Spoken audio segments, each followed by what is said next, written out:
March 5th, Numbers 19. Now the Lord spoke to Moses and Aaron, saying, This is the ordinance of the law which the Lord has commanded, saying, Speak to the children of Israel, that they bring you a red heifer without blemish, in which there is no defect, and on which a yoke has never come. You shall give it to Eleazar the priest, that he may take it outside the camp, and it shall be slaughtered before him. And Eleazar the priest shall take some of its blood with his finger, and sprinkle some of its blood 7 times directly in front of the tabernacle of meeting. Then the heifer shall be burned in his sight. Its hide, its flesh, and its blood, and its offal shall be burned. And the priest shall take cedar wood, and hyssop, and scarlet, and cast them into the midst of the fire, burning the heifer. Then the priest shall wash his clothes, he shall bathe in water, and afterward he shall come into the camp. The priest shall be unclean until evening, and the one who burns it shall wash his clothes in water, bathe in water, and shall be unclean until evening. Then a man who is clean shall gather up the ashes of the heifer and store them outside the camp in a clean place, and they shall be kept for the congregation of the children of Israel, for the water of purification. It is purifying from sin. And the one who gathers the ashes of the heifer shall wash his clothes, and be unclean until evening. It shall be a statute forever to the children of Israel, and to the stranger who dwells among them. He who touches the dead body of anyone shall be unclean 7 days. He shall purify himself with water on the 3rd day, and on the 7th day, then he will be clean. But if he does not purify himself on the 3rd day, and on the 7th day, he will not be clean. Whoever touches the body of anyone who has died, and does not purify himself, defiles the tabernacle of the Lord. The person shall be cut off from Israel. He shall be unclean, because the water of purification was not sprinkled on him. His uncleanliness is still on him. This is the law when a man dies in a tent. All who come into the tent, and all who are in the tent, shall be unclean 7 days. And every open vessel which has no cover fastened to it, on it, is unclean. Whoever in the open field touches one who is slain by a sword, who has died, or a bone of a man, or a grave, shall be unclean 7 days. And for an unclean person, they shall take some of the ashes of the heifer, burnt for purification from sin, and running water shall be put on them in a vessel. A clean person shall take hyssop and dip it in the water, sprinkle it on the tent, and on the vessels, on the persons who were there, or on the one who touched a bone, the slain, the dead, or a grave. The clean person shall sprinkle the unclean on the 3rd day, and on the 7th day. And on the 7th day he shall purify himself, wash his clothes, and bathe in water, and at evening he shall be clean. But the man who is unclean and does not purify himself, that person shall be cut off from among the assembly, because he has defiled the sanctuary of the Lord. The water of purification has not been sprinkled on him. He is unclean. It shall be a perpetual statute for them. He who sprinkles the water of purification shall wash his clothes, and he who touches the water of purification shall be unclean until evening. Whatever the unclean person touches shall be unclean, and the person who touches it shall be unclean until evening. Then the children of Israel, the whole congregation, came into the wilderness of Zin in the 1st month. And the people stayed in Kadesh, and Miriam died there and was buried there. Now there was no water for the congregation, so they gathered together against Moses and Aaron. And the people contended with Moses and spoke, saying, If only we had died when our brethren died before the Lord. Why have you brought up the assembly of the Lord into this wilderness, that we and our animals should die here? And why have you made us come up out of Egypt to bring us to this evil place? It is not a place of grain or figs or vines or pomegranates, nor is there any water to drink. So Moses and Aaron went from the presence of the assembly to the door of tabernacle of meeting, and they fell on their faces. And the glory of the Lord appeared to them. Then the Lord spoke to Moses, saying, Take the rod, you and your brother Aaron, gather the congregation together, speak to the rock before their eyes, and it will yield its water. Thus you shall bring water for them out of the rock, and give drink to the congregation and their animals. So Moses took the rod from before the Lord as he commanded him.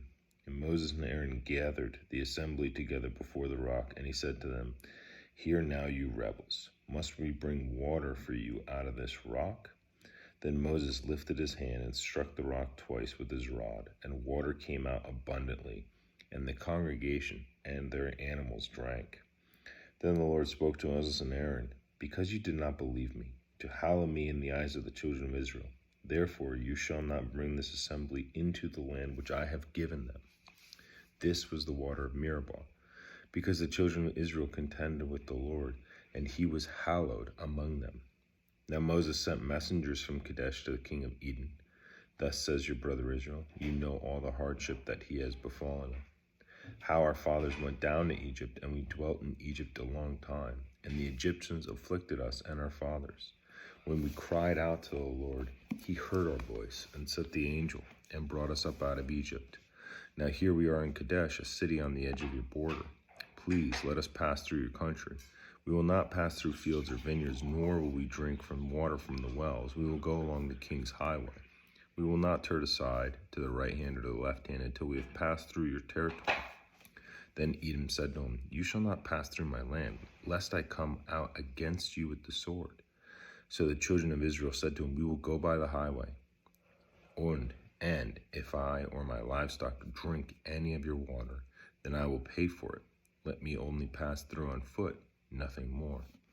Then he said, you shall not pass through. So Edom came out against them with many men and with a strong hand. Thus Edom refused to give Israel passage through his territory. So Israel turned away from him. Now the children of Israel, the whole congregation, journeyed from Kadesh and came to Mount Hor. And the Lord spoke to Moses and Aaron in Mount Hor by the border of the land of Edom, saying, Aaron shall be gathered to his people, for he shall not enter the land which I have given to the children of Israel, because you rebelled against my word at the water of Meribah. Take Aaron and Eleazar his son, and bring them up to Mount Hor, and strip Aaron of his garments, and put them on Eleazar his son. For Aaron shall be gathered to his people and die there. So Moses did just as the Lord commanded, and they went up to Mount Hor, in the sight of all the congregation. Moses stripped Aaron of his garments, and put them on Eleazar his son, and Aaron died there on the top of the mountain. Then Moses and Eleazar came down from the mountain. Now when all the congregation saw that Aaron was dead, all of the house of Israel mourned for Aaron 30 days. The king of Arad, the Canaanite, who dwelt in the south, heard that Israel was coming on the road to Atharim. Then he fought against Israel and took some of them prisoners. So Israel made a vow to the Lord and said, if you will indeed deliver this people into my land, then I will utterly destroy their cities. And the Lord listened to the voice of Israel and delivered up the Canaanites, and they utterly destroyed them in their cities. So the name of the place was called Hormah. Then they journeyed from Mount Hor by the way of the Red Sea to go around the land of Edom. And the soul of the people became very discouraged on the way. And the people spoke against God and against Moses. Why have you brought us up out of Egypt to die in the wilderness? For there is no food and no water, and our soul loathes this worthless bread. So the Lord sent fiery serpents among the people, and they bit the people, and many of the people of Israel died. Therefore the people came to Moses and said, we have sinned, for we have spoken against the Lord and against you. Pray to the Lord that he take away the serpents from us. So Moses prayed for the people. Then the Lord said to Moses, make a fiery serpent and set it on a pole, and it shall be that everyone who is bitten, when he looks at it, shall live. So Moses made a bronze serpent and put it on a pole, and so it was, if a serpent had bitten anyone, when he looked at the bronze serpent, he lived. Now the children of Israel moved on and camped in Oboth, and they journeyed from Oboth and camped at Abarim in the wilderness, which is the east of Moab, towards the sunrise. From there they moved and camped in the valley of Surat.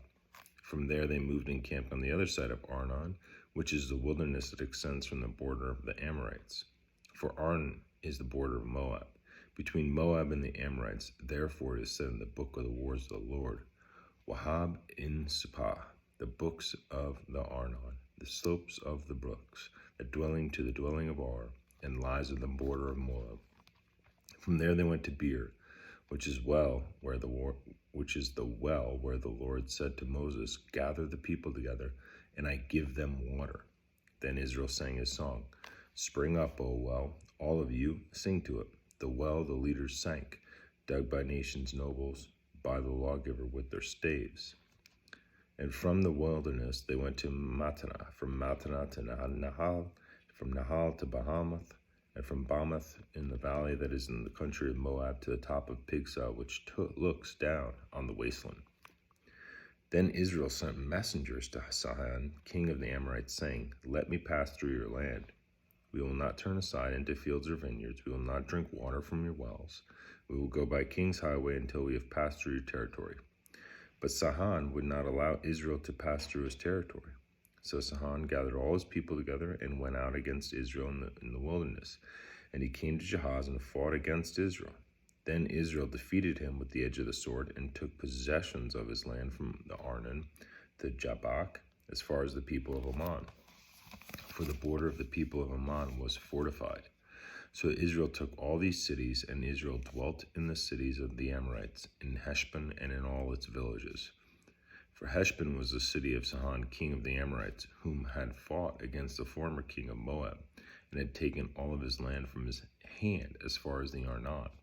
Therefore, those who speak in Proverbs say, Come to Heshbon, let it be built. Let the city of Sihon be repaired. For fire went out from Heshbon, a flame from the city of Sihon. It consumed Ar of Moab.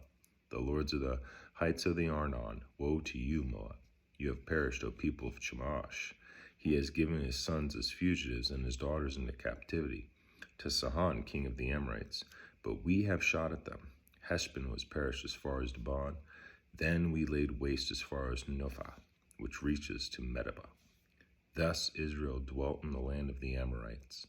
Then Moses sent to spy out Jazer. They took its villages and drove out the Amorites who were there. And they turned and went up by the way of Bashan. So Og, king of Bashan, went out against them, he and all his people, to battle at Edrei. Then the Lord said to Moses, Do not fear him, for I have delivered him into your hand, with all his people and his land. You shall do to him as you did to the Sihon, king of the Amorites, who dwelt at Heshbon. So they defeated him, his sons, and all his people, until there was no survivor left him, and they took possession of his land. Love you.